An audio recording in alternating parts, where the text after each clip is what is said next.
Collectionneur de bandes dessinées. BD-phile ou phylactéromane? Le neuvième art. C'est en 1964, dans un article de Maurice et Van Keer, paru dans le journal Spirou, que le terme neuvième art apparaît. Les bandes dessinées sont nées avant le cinématographe de messieurs Lumière, mais on les a guère prises au sérieux pendant les premières décennies de leur existence. Et c'est pourquoi la série d'articles qui débute aujourd'hui s'appellera neuvième art. Les collectionneurs.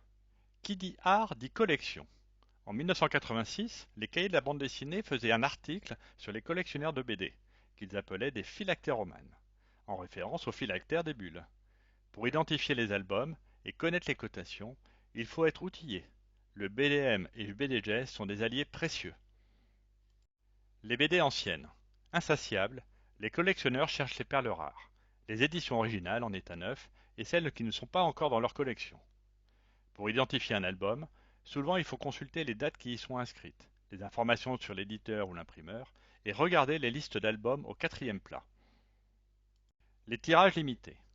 La collection d'albums peut aussi s'orienter vers les tirages de tête numérotés et signés. Ils peuvent prendre des formes surprenantes, comme cet exemplaire du voleur de Marsupilami, à 500 exemplaires, avec une queue en métal qui sort de la couverture. Les dédicaces.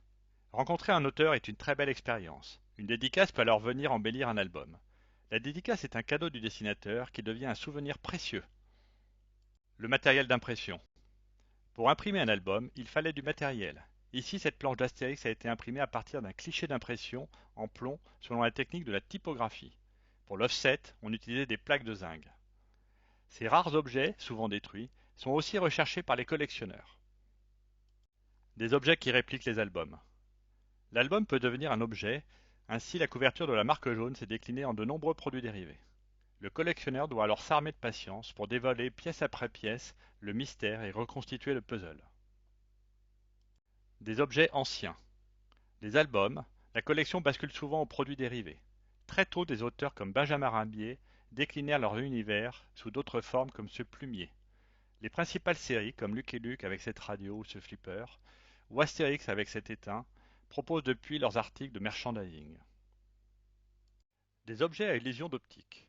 En 1987, 6 cartes lenticulaires furent fabriquées dans l'univers d'Astérix. Les images entrelacées changent en orientant la carte, ce qui crée l'illusion du mouvement.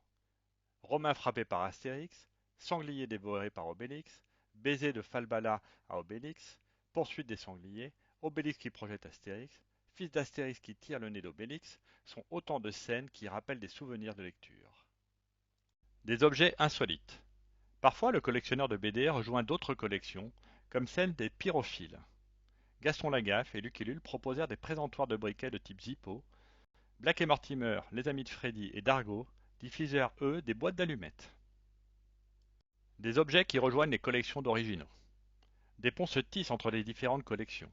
En partant de l'album original et d'une recherche autour d'un héros comme le jeune Albert, le collectionneur peut trouver ce dessin original d'un cadran de montre. Puis, chercher les différentes utilisations de ces dessins, et donc les montres produites. Des sérigraphies ou tableaux. Très à la mode dans les années 80-90, les sérigraphies et lithographies ont beaucoup été collectionnées.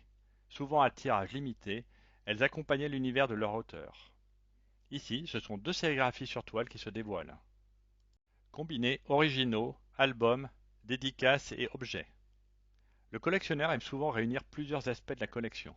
Ici, 2 planches originales de Nottingham par Delac, un tirage de tête à 50 exemplaires, avec une dédicace et une sérigraphie, une reproduction de la première planche dans un portfolio publicitaire, et la plaque d'impression de la deuxième planche.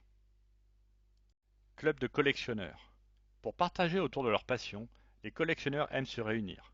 Pour cela, différentes associations existent, soit autour de l'œuvre d'un auteur comme les Amis de Jacobs, les Amis d'Hergé ou les Amis d'Yves Chaland, soit autour d'un héros, comme les Amis de Spirou ou les Amis de Freddy Lombard.